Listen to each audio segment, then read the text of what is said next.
Nagaan Waaqayyo Abbaa irraa isiniif haa ta'u. Waldaa nuti ijoollee kakuutii kan jedhu jalatti kan argamtan hundumti keessan nagaadhaa. Galannii fi ulfinni Yesuus Kiristoosidhaaf haa ta'u. Waaqayyo inni nu gargaaree dukkana keessaa gara dinqisiisatti nu yaame maqaan isaa ulfaatu. Hundumti keessan nagaa jirtuu miti? Aan obboleessi keessan nagaa guutuun qaba.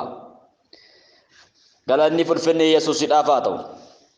Kun waldaa keenya irratti qophaa'ee kan dhiyaatu deemsa kiristaanummaa kutaa lammaffaadha. Deemsa kiristaanummaa kutaa tokkoffaa kanaan dura laallee keessatti waa'ee warra Galaatiyaadhaa walii wajjin laallee turre.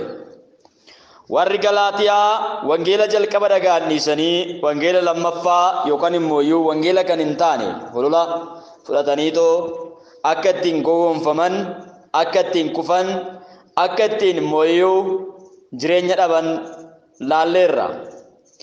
Egaa wangeela dhugaa kan hin taane kan isinitti lallabu ergamaa Waaqaas yoo ta'e akkasumas nama kan biraa yoo ta'e anas yoo ta'e jedheetoo Paawulos yeroo sanatti dubbateera. Maal haa ta'u jedhee? Abaaramaa haa ta'u jedhe.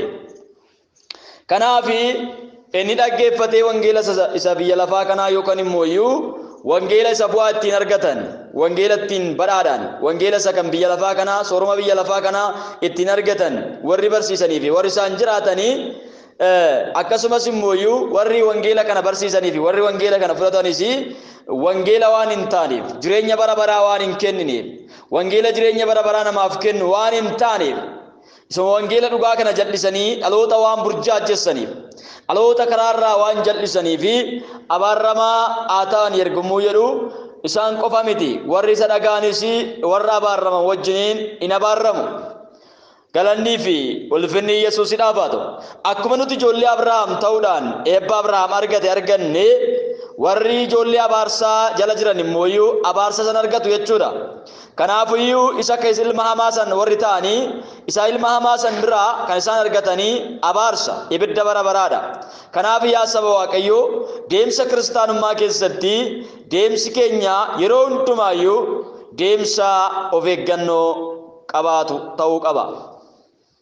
Akkuma arginee fi yoo fiigne, akkuma argine yoo deemne tasa waan hin taane irratti kufuu dandeenya. Kanaafiyyuu kiristaanummaa keenya eegalleerra. Deemsa kiristaanummaa keenya eegalleerra. Kanaaf deemsa karaa akka deemnu kana irratti wanti baay'een jira, gufannaan baay'een jira, kufanii ka'uun jira, waa baay'eetu jira. Kana hunduma keessattuyyuu hamma dhumaatti dhaabachuun baay'ee barbaachisaadha. Egaa kutaa tokkoffaa keessatti yommuu waliin laallu maal jennee warri Galaatiyaa wangeela isa jalqabaa dhiisanii akka wangeela biraa fudhatanidha. Waan argatanitti gammadanii abdii isaanii akka dhiisan walii wajjin laalleerra. Egaa kiristaanummaan waan argatetti gammadee, waan argatetti fudhatee, waan argate fudhatee, ilma yoo argate ilmatti gammadee, qabeenya yoo argate qabeenyatti gammadee, fira yoo argate firatti gammadee achumatti kan dhaabatu miti. Deemsi kiristaanummaa kanaa miti. Deemsi kiristaanummaa keessatti argatanii gammaduu osoo hin taane abdatanii eeggachuudha. Galanni ulfinni Yesuusidhaaf haa ta'u. Egaa abdii qabnaa, abdii qabduu abdiin qaba. Hundi keenyayyuu Kiristoos Yesuus Kiristoos nu abdachiiseera. Deebi'een fudhadhaa akka ijoollee abbaa hin qabneetti badheetti isin hin dhiisu erganuun jedhee egaa hamma dhumaatti gooftaa keenya eegnee akka inni deebi'ee nu fudhatuuf immoo warra muudaa hin qabne ta'utu nurra jira. Arras kutaa lammaffaa keessatti deemsa kiristaanummaa walii wajjin ni ilaalla. Barumsa kana wanti ani barsiisuu fi dhaloonni baay'een burjaaja'utti waan jiraniif, dhaloonni baay'een wangeela kan hin taane duuka bu'uutti waan jiraniif, dhaloonni baay'een barumsa sobaa duuka bu'uutti waan jiraniif, dhaloonni baay'een dogongora guddaa keessa seenutti waan jiraniif dhaloota kana baraaruudhaaf Waaqayyo waan na keessa kaa'ee dubbachuun narra jira. Galanni ulfinni Yesuusidhaaf haa ta'u. Gooftaan maqaan isaa kan eebbifame haa ta'u. Mee Waaqayyo akka nu gargaaruuf Waaqayyoon hin kadhanna. Kan kadhannu maqaa Abbaatti, kan Ilmaatti, kan Hafuura Qulqulluutiin. Galanni ulfinni Yesuusidhaaf haa ta'u. Kanas kanan dubbadhuuf qaba. Barumsa kana kan hin jaalanne yookaan immoo maqaa Abbaa Ilmaa kan Hafuura Qulqulluu kan hin jaalanne waan jiraniif namoonni baay'een maqaa Abbaatti Ilmaatti Hafuura Qulqulluutti osoo hin amaniin kana jechuun kana keessaa isa tokkotti amanuudhaan yookaan Ilma qofatti amanuudhaan yookaan Hafuura Qulqulluu qofatti amanuudhaan yookaan immoo Abbaa qofatti amanuudhaan namoota burjaajessaa kan jiran waan jiraniifidha. Barumsi kam keessattuyyuu tajaajila kam keessattuyyuu maqaan Abbaa maqaan Ilmaa kan Hafuura Qulqulluu dhahamuun irra jira. Maaliif wantoonni wal makan yeroo kana keessatti wanti baay'een waan jiruuf tajaajila keenya guutuu kan godhu barumsa keenya guutuu kan godhu maqaa Abbaa maqaa Ilmaa maqaa Hafuura Qulqulluudha. Galanni ulfinni Yesuusiidhaaf haa ta'u. Gooftaa maqaan isaa kan eebbifame haa ta'u. Namoonni Yesuus bichaa jedhan jiru. Namoonni Hafuura Qulqulluu bichaa jedhan jiru. Namoonni Abbaa bichaa jedhan jiru. Kanaafiyyuu nuti kan amannu maqaa Abbaa maqaa Waaqayyo Abbaa maqaa Waaqayyo Ilmaa maqaa Waaqayyo Hafuura Qulqulluu sadan Waaqayyo tokkotti amanna. Galanni ulfinni Yesuusiidhaaf haa ta'u. Kanaaf maqaa kanaan nan jalqaba maqaa kanaan nan xumura. Galanni fi ulfinni Yesuusiidhaaf haa ta'u. Gooftaan maqaan isaa kan eebbifame haa ta'u. Kanaaf Waaqayyo waan nu gargaaruuf jidduu keenyatti waan argamuuf kadhata gabaabaa isaa hin kadhanna. Jiraataaf kabajamaa kan ta'e Waaqayyo Abbaa Waaqa Ilmaa Waaqa Hafuura Qulqulluu teessoo kee irratti galanni ulfinni siif haa ta'u. Yeroo kana lapheen kamuyyuu yaa Waaqayyo Gooftaa banamtee too sagalee kanaa dhaggeeffattu. Karaa irraa goranii jiran waan jalaa badee jiru waan jalaa hir'atee jiru hundumaa guuttachuu akka isaan danda'aniif yaadni qalbii isaanii maqaa Yesuusiin kan baname haa ta'u. Hafuura isaanitti dubbadhu, foon isaanitti dubbadhu, jireenya isaanitti dubbadhu. Kan nagaan hundumtuu qalbii isaanii haa geeddarratan, gara keetti isaa deebi'an, si wajjin haa jiraatan, si isa dhugaa ta'e, si isa karaa ta'e, si isa jireenya ta'e wajjin akka jiraataniif yaa Waaqayyo Gooftaa saba kana gargaari. Isa kana hundumaan gootaa ulfaadhu. Maqaa tokkicha Ilma kee Yesuus Kiristoosiin jedhinuu dhaga'i. Ameen. Deemsa kiristaanummaa kutaa lammaffaa. Galannii fi ulfinni Yesuusiidhaaf haa ta'u. Galaatiyaa 3:1 sagalee Waaqayyoodhaa nan dubbisa. Isin yaa warra wallaalota Galaatiyaa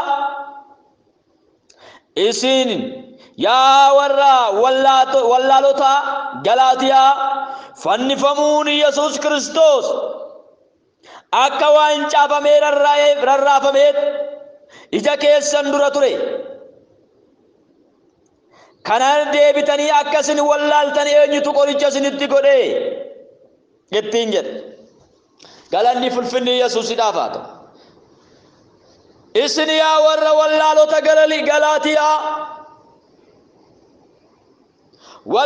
Galaatiyaa warri wallaaltan baazawee waan tokko dubbachuun barbaada. Iddoo kana asirratti waan tokko dubbachuun barbaada osoo gara kaanitti hin seenin.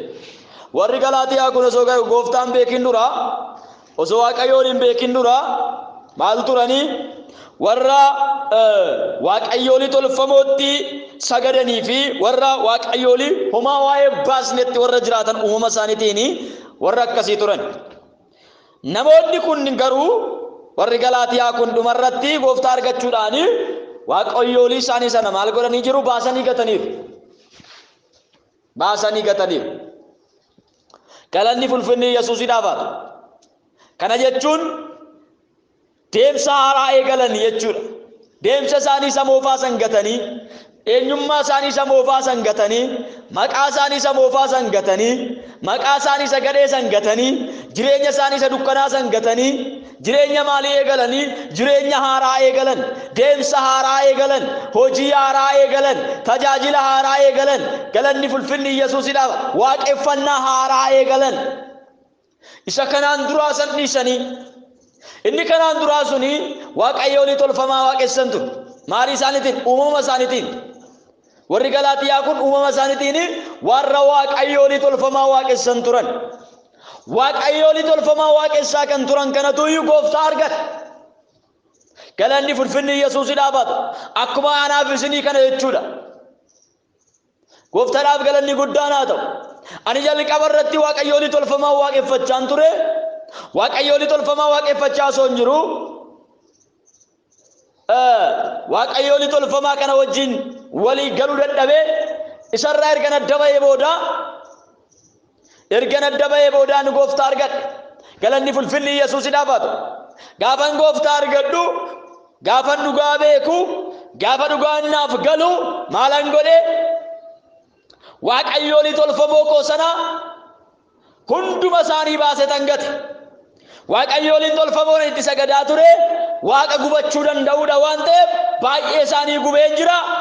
Waaqa diigamuu danda'uudha waan ta'eef baay'ee isaaniis diigeen jira, gubeen jira, balleesseen jira. Galanni fulfinni Yesuusidhaaf haa ta'u.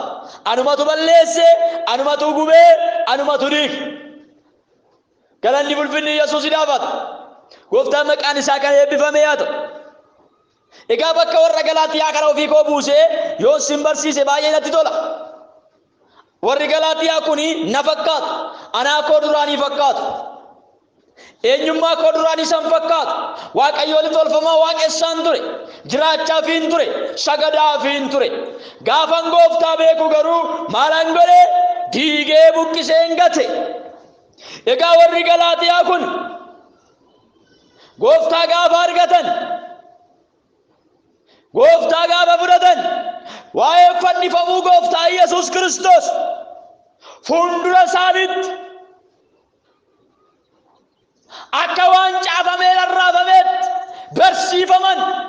Kana jechuun akka isaan jalaa baduu hin dandeenyetti dhugaa jirtu sirriitti barsiifamanii jiran. Sagalee Waaqayyoo sirriitti barsiifamanii jiran. Sirriitti hubatanii jiran. Sirriitti isaanii galeera jechuusaati. Akka waan caafamee jirutti ija keessa nafoo jira. Maaliif? Barumsicha baratan irraa kan ka'e. Waa'ee Yesuus barumsicha baratan irraa kan ka'e. Waa'ee eenyummaa isaa, eenyummaa Kiristoos barumsicha baratan irraa kan ka'e akka waan caafameetti fuuldura isaanii jiraadha. Galanni fulfinni Yesuusidhaaf haa ta'u.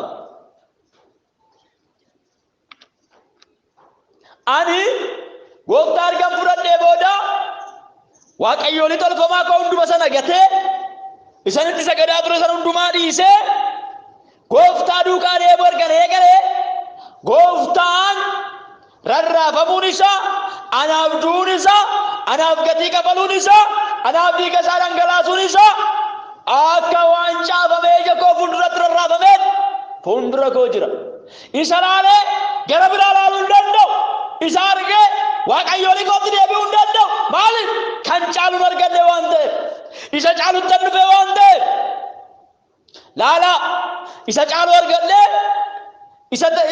isa hundumarra caalu arganne, isa wayyoo arganne yoon deebi'ee waaqayyoon kaleessa diige sana, waaqayyoon kaleessa gube sana, waaqayyoon kalee barbadeesse sana deebi'ee amma yoo kan tolfadhu ta'e, deebi'ee ammoo kan ijaaru ta'e, waaqan gubanne kana dhiisee, waaqa jiraataa kana dhiisee, waaqa boru badutti kanan deebi'u yoo ta'e ani maal ta'eera jechuudha?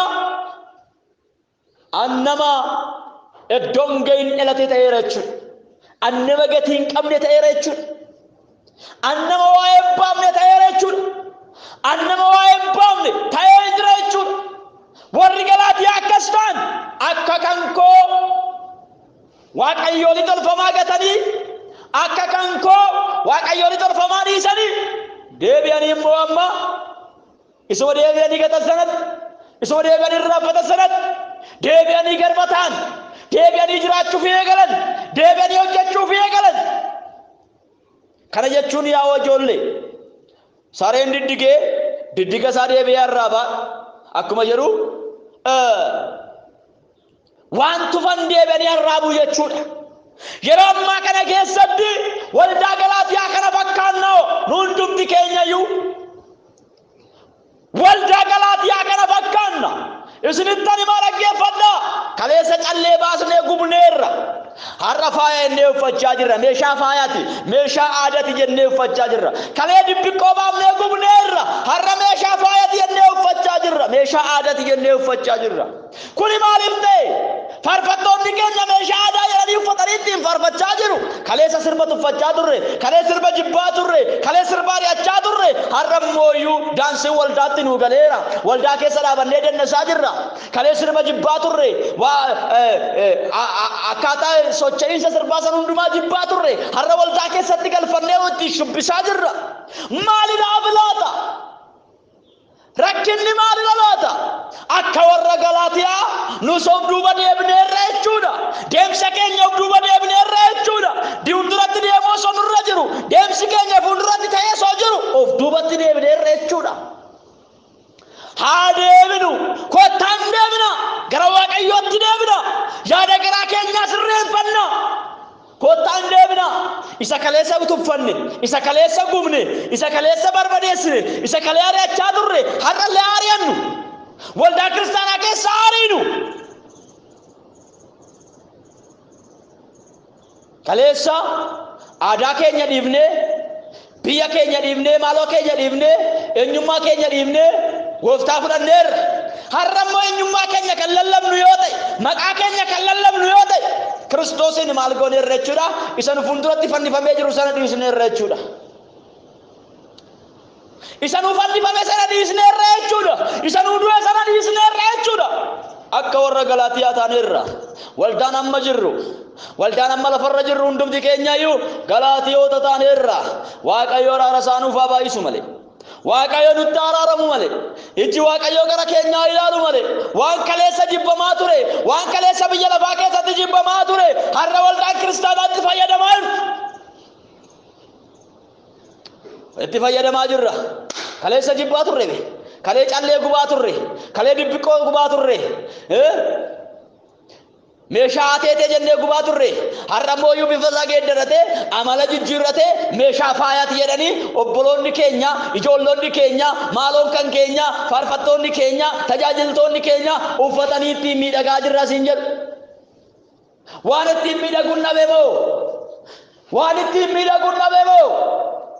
Maartin Luuter jalqabatti waldaa wal makte keessaa bahee gaafa deemu waan wal make wajjin waaqeffadhu jedhee bahee deeme. Waldaa wal makte keessaa bahee deeme.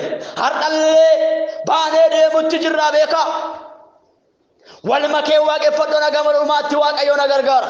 Galanni fulfinni Yesuusidhaaf. Wal maknee waaqeffachuun nuufaan ta'u.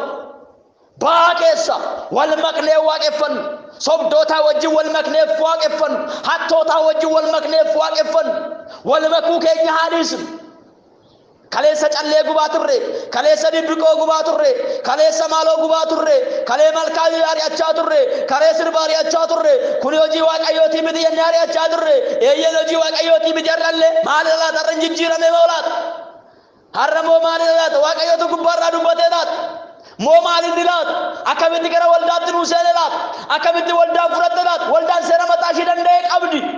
Seera mataa ishii danda'e qabdi. Seera ittiin bulmaataa, seera waaqeffannaa mataa ishii danda'e qabdi. Kan biyya lafaatti walitti ishii makne qabdi. Kan biyya lafaa ishii fakkeessine qabdi. Har'a waldaan kiristaanaa biyya lafaa fakkaatti. Faarsaan keenya sirbarraan adda hin jiru. Kanaaf yaa saba Waaqayyo, yaa saba Waaqayyo, hojiin nuti hojjechaa jirru fuuldura Waaqayyootti nu gaafachiisa. Fannifamuu Kiristoos dhiisneerra. Waa'ee fannoo isaa lallabuu dhiisneerra. Waa'ee eenyummaa isaa dubbachuu dhiisneerra. Wallaalota taaneerra. Wallaalota Galaatiyaa fakkaanna nuti har'a. Kanaaf yaada garaa keenyaa geeddarachuu qabna. Deemsi keenya sirrii miti. Deemsi amma deemaa jirru kun sirrii miti. Tajaajilli keenya ammaa kun sirrii miti. Of sirreessuu qabna. Anaa miti. Ana ofii kooti keessaa obbaasetii miti. Hundumti keenya haa deebinu mee? Haa deebinu. Haa sirroomnu. Riktiin jirru abboonni keenya laatanii kan nutti laatan wangeelli kanaa miti. Wangeela wal make barsiisaa jirra. Aadaa wal make barsiisaa jirra. Kan aadaadhaan wal make wangeela aadaa keessa galchine aadaadhaa wal fakkeessine walitti cuumne walitti mammakne biyya lafaatti walitti suphine walitti hodhine namootatti kennaa jirra. Bututtuu namatti uwwisaa jirra. Uffata ayyaana waaqayyoo namootarraa baasne ayyaana waaqayyoo namootarraa baasne bututtuu namatti uwwisaa jirra. Aadaa kee yoo barsiis aadaa namaa yoo kan barsiifnu ta'e waa'ee maaloo namaa kan barsiifnu yoo ta'e waa'ee wangeela isa dhugaa yoo kan dhiifnu ta'e bututtuu dhalootatti uwwisaa jirra. Maqaa Yesuus Kiristoositiin bututtuun dhalootatti uffifamee jiru amma kan tarsa'e haa ta'u. Bututtuu walitti uwwisuu haa dhiisu. Bututtuu walitti uwwisuu haa dhiisu. Wangeela dhugaa waliif haa labsinu. Wangeela dhugaa walitti haa lallabnu. Akkas jedha. Eenyutu qoricha isinitti waree? Akka isin dagattaniif, akka isin irraanfattaniif waa'ee fannifamuu Yesuus. Waa'ee wangeela isa jalqabaa, waa'ee dubbii isa jalqabaa, isa jalqaba dhageessan oduu fayyinaa, isa ittiin fayyitan dubbii fayyinaa amma akka irraanfattaniif eenyutu qoricha isinitti godhe? Galanni ulfinni Yesuusidhaaf haa ta'u. Deemsa isaanii jalqabanii ka'anii karaatti waan harkaa ta'e ilaalaa. Waan seerri sinirraa barbaadu gochuudhaan immoo yookiis wangeela dhageessanii itti amanuudhaan hafuura qulqulluu fudhattanii kana duwwaa sinirraa baruun barbaada ittiin jedhe. Waan seerri sinitti haasa'u, waan seerri sinitti dubbatu dhaga'uudhaan immoo wangeelatti amantanii too ayyaana waaqayyoo fudhattanii wangeelatti amantanii too hafuura qulqulluu fudhattan jedhan waldaan tun hafuura qulqulluu illee argatteerti.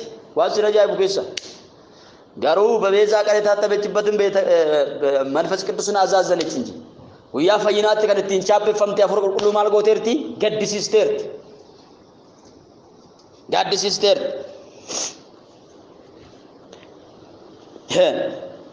Wangeelatti amanuudhaan immoo seera eeguudhaan ayyaana waaqayyoo argattan.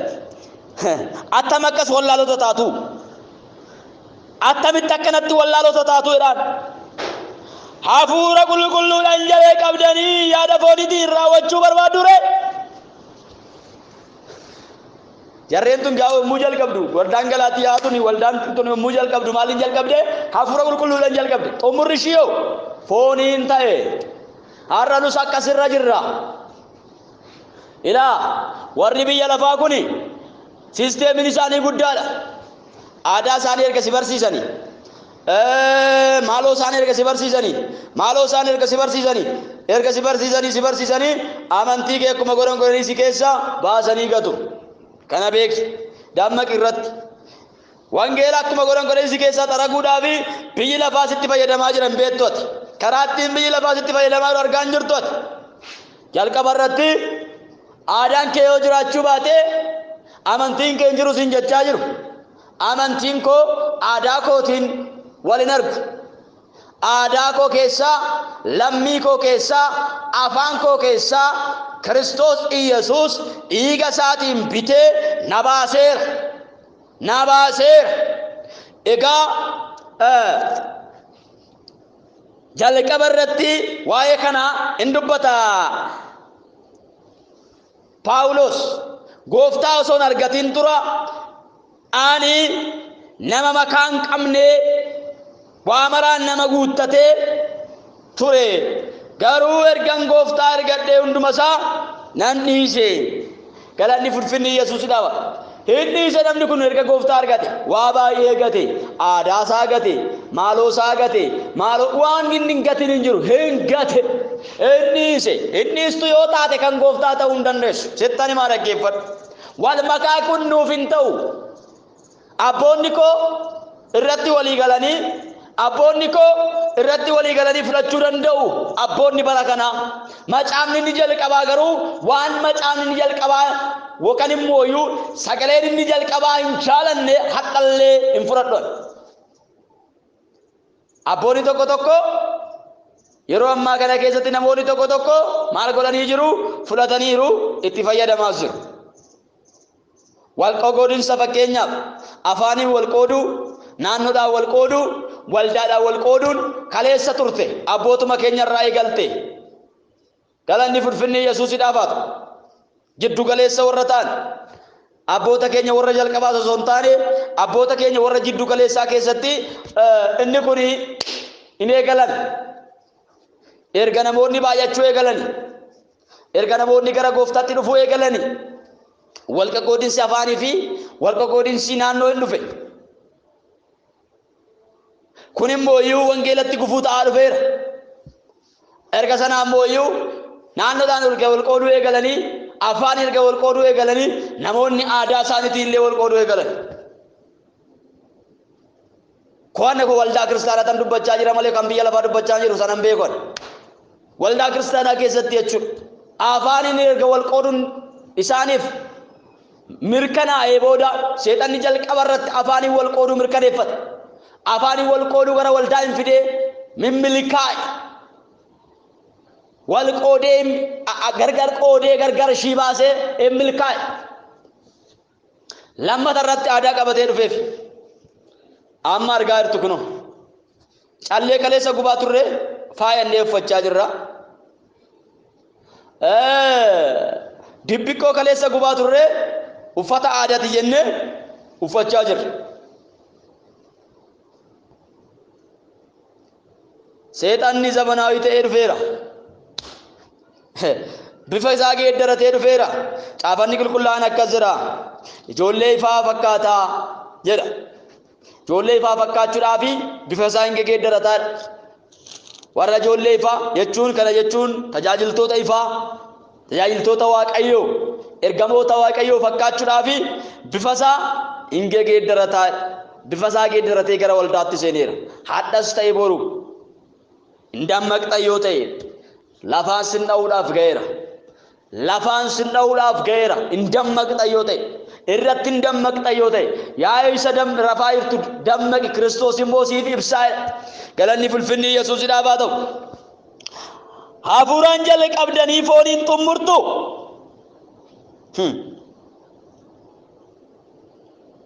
attam wallaalota taatu hafuura qulqulluudhaan jalqabdanii amma immoo yaada fooniitiin raawwachuu barbaaddu waan baay'ee isa mi'eeffachuun keessaan wanta waa'ee hin baafne ta'eere jarreen tuni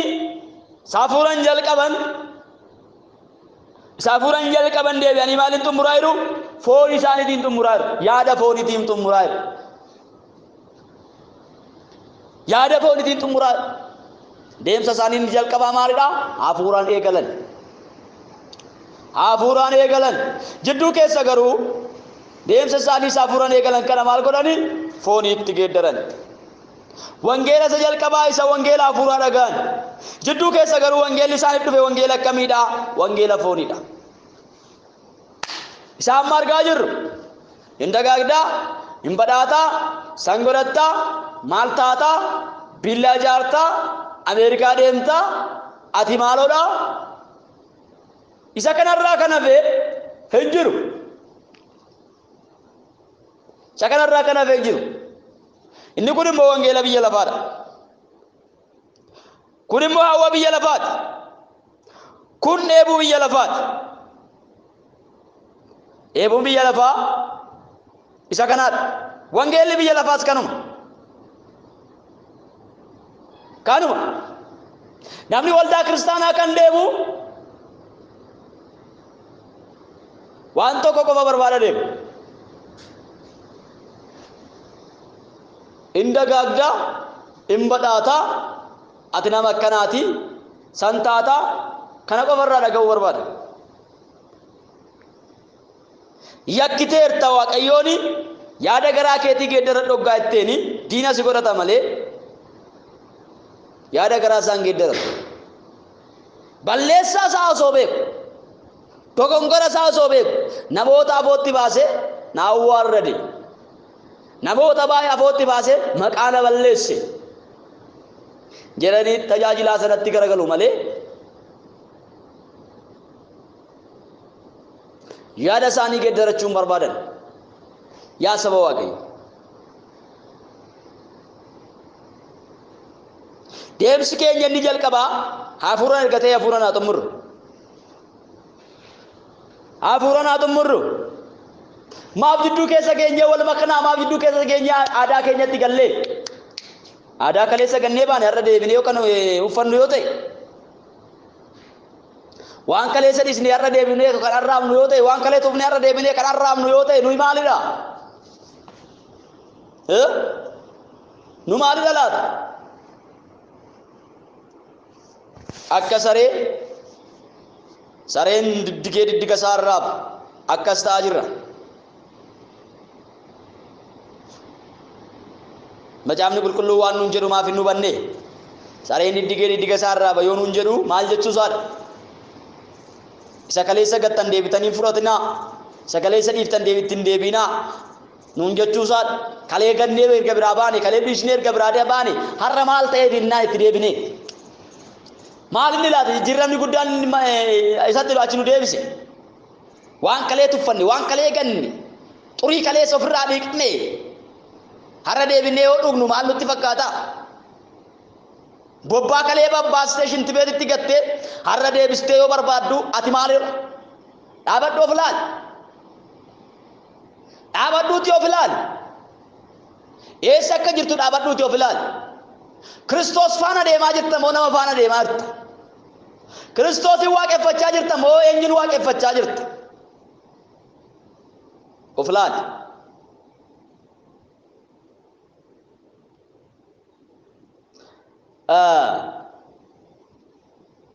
waan baay'eedhaan gara waldaatti galeera seetan kanaaf sagalee waaqayyoodha iddoo qulqullaa'aa amma qabatutti waan jedhuufi iddoo qulqullaa'aa qabateera hin lallabaa hin gorsaa hin barsiisa garuu barsiisa isaa hubannee ilaallu ija kan hin qabnee fi bu'aa kan hin qabne gara waaqayyootti kan nama hin guddisneedha. Barsiisota gara waaqayyootti isin hin guddisu ija hafuuraa kan of keessaa hin qabne yaada fooniitiin kan nu barsiisan maaloo dhalaata jennee gadi fageessinee qorannee ilaaluun nurra jira. Warra hin barartasiin jedhan bichaa hin barbaadin warra rakkatasiin jedhan illee dhaggeeffadhu isaan illee raajota waaqayyoodha.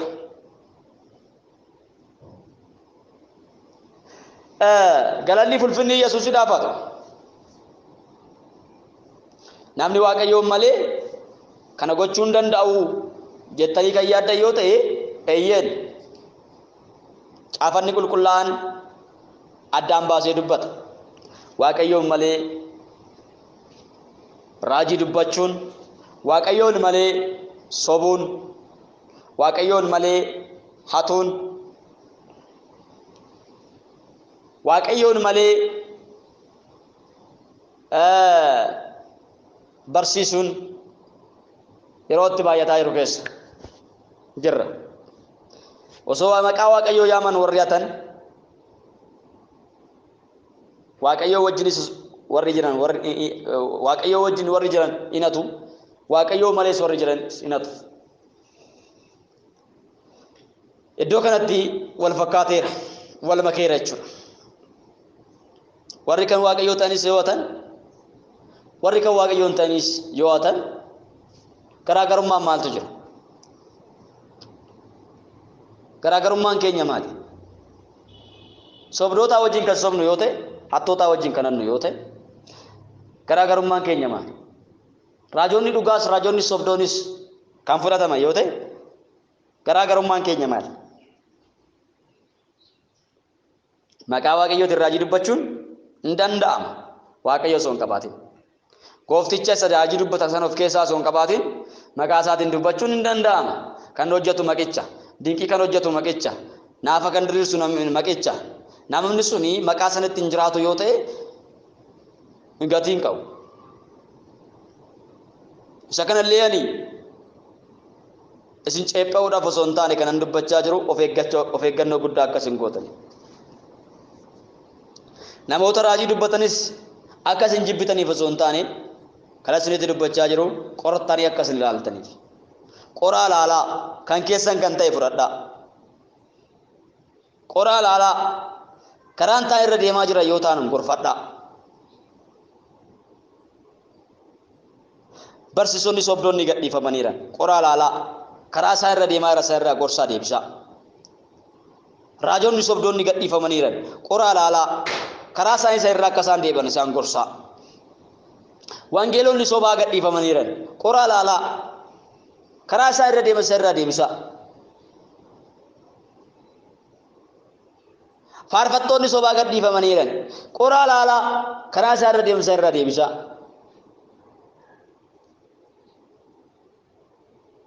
Yeroo ammaa kana keessatti namoonni biizinasii argachuudhaaf tajaajilaa jiran.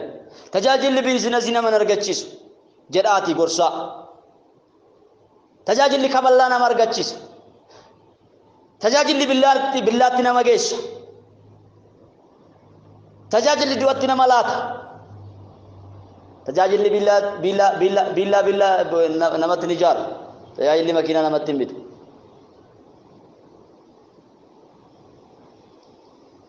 Tajaajilli ofii du'eetii kan biraa jiraachisa. Barumsa tajaajilaa waan eegaluuf galmaa'uu hin dandeessu. Galanni fulfinni Yesuusidhaaf haa ta'u. Fuuldura kanatti barumsa tajaajilaa waan eegaluuf namoonni sagalee kana dhaggeeffatanii galmaa'uu hin dandeessu. Galanni fulfinni Yesuusidhaaf haa ta'u. Yaa saba Waaqaa yeroo wal makii kana keessatti of eeggannoo guddaan deddeebi'uun deemsa keenya sirreeffachuun nuuf haa ta'u. Deemsa kiristaanummaa keenya keessatti argannee gammadoo osoo hin taane isa dhabnees yookaan immoo isa kana argannus abdannee hamma dhumaatti deemsa keenya kan xumurruudha malee hafuuraan eegallee fooniin kan xumurru ta'uu hin qabu. Deemsa kiristaanummaa keessatti hafuuraan yoo eegalanii hafuurumaan xumurruudha malee fooniin hafuuraan eegalanii fooniin xumuruun baay'ee gaarii miti. Yaa saba Waaqayyo mee xiqqoo ishii amma sagalee kana kan dhaggeeffattanii ani eessan jira jedhaatii jalqaba hafuuraan jalqabee amma hoo maalirran jira jedhaatii dhaabadhaatii xiqqoo ishii of ilaalaa. Erga of ilaaltanii booda yaada garaa keessanii geeddaradhaa. Galanni fulfinni Yesuusidhaaf haa ta'u. Xiqqoo ishii ergan deemaa dhufee gooftaa ergan amanee jalqaba irratti hafuuraan dhufee amma immoo maal keessan jira jedhaatii of ilaalaa. Hojiin amman hojjechaa jiru kun Waaqayyoon gammachiisaa jira jedhaatii of ilaalaa. Tajaajilli amma tajaajilaa jiru kun Waaqayyoon gammachiisaa jira of ilaalaa. Gochiin amma godhaa jiru kun Waaqayyoon gammachiisaa jira jedhaatii of ilaalaa. Kanaaf of ilaaluun barbaachisaadha. Kiristaanni of ilaalaa deema. Of ilaalaa deema. Ejji kiristaanaa ofirra ofii isaa ilaala. Eenyummaa isaa ilaala. Kanaaf ofii keessa ilaalaa of ilaalaa. Galanni fulfinni Yesuusidhaaf. Maalirra jira? Hojiin amma hojjechaa jiru kun Waaqayyoon gammachiisaa jira. Deemsi kiyya kun adeemsa amma ani deemaa jiru kun. Kanaaf ani qulqulluu akkuma hin teessinis adeemsa keessan hundumaan qulqulluu ta'a akkuma jedhu sagalee Waaqayyoo adeemsa keessan hundumaan qulqulloota taatanii deddeebi'aa jirtu. Waaqayyo dhuguma isinitti gammadaa jira. Jireenya keessanitti Waaqayyo gammadaa jira. Bara keessanitti Waaqayyo gammadaa jira. Hojii keessanitti Waaqayyo gammadaa jira. Kanaaf dhaabadhaa of ilaalaa. Akka warra Galaatiyaa kana hafuuraan jalqabdanii fooniin kan xumurtan yoo ta'e hin ta'u waan ta'eef waan ittiin eegaltan laalaa waan ittiin xumuraa jirtanis laalaa waan hojjechaa turtan laalaa waan amma hojjechaa jirtanis laalaa. Fuulduratti immoo maaltu na eeggata jedhaatii madaalaa. Yoon akkanaan itti fufee deemsa kiyya kanaan yookaan immoo hojii kiyya kanaan yoon itti fufee fuulduratti maaltu na eeggata maalan ta'a jedhan jedhus immoo tilmaamaa. Dhuguma isiniin jedhaa akka yaada Waaqayyootti kan hin deebine hundumtuuyyuu warra ibiddaadha. Warri dubbii Waaqayyootiin morman hundinuuyyuu warra ibiddaadha. Hin gowwoomina. Waaqayyo bira loogiin hin jiru. Hin jiru Waaqayyo bira. Hin gowwoomina. Yaada garaa keenyaa geeddarannee gooftaa kana wajjin deemuun wayya. Bu'aa argachuuf Kiristoos hin amanne, jireenya argachuuf Kiristoos hin amanne malee. Nyaannee dhuguudhaaf Kiristoos hin amanne. Beelofnee buluudhaaf illee amanneera. Yoo arganne nyaanne, yoo dhabnes beela'uudhaaf. Galanni fulfinni Yesuusidhaaf haa ta'u. Kanaaf deemsa kiristaanummaa keessatti gufuun nurra qabu hundumaa keessattuyyuu maal gochuu qabna? Dhaabachuu qabna. Lakkii deemaa amma hafuuraan deemaa turre deemaa dhufe. Amma immoo hojiin hafuuraa kanatti yookaan immoo deemsa hafuuraa kanatti dadhabeera jennee deemsa wannoo eegaluu hin qabnu. Deemsa foonii eegaluu hin qabnu. Deemsi keenya gadhumaattuyyuu maal ta'uu qaba? Deemsa hafuuraa ta'uu qaba. Jidduudhaan biyya lafaatti deebi'uu hin qabnu. Kiristoosiif jennee adda baanee isaa wajjin deemsa keenya eegallee kaanee jidduudhaan immoo biyya lafaatti galuu hin qabnu. Jidduudhaan hojii biyya lafaa hojjechuu hin qabnu. Jidduudhaan deemsa biyya lafaa deemuu hin qabnu. Hin barbaachisu. Galanni fulfinni Yesuusiidhaaf haa ta'u. Deemsi keenya amma dhumaatti Kiristoosii wajjin ta'uu qaba. Jireenyi keenya amma dhumaatti Kiristoosii wajjin ta'uu qaba. Kaayyoon keenya amma dhumaatti Kiristoosii wajjin ta'uu qaba. Karoorri keenya amma dhumaatti eenyu wajjin ta'uu qaba? Kiristoosii wajjin ta'uu qaba.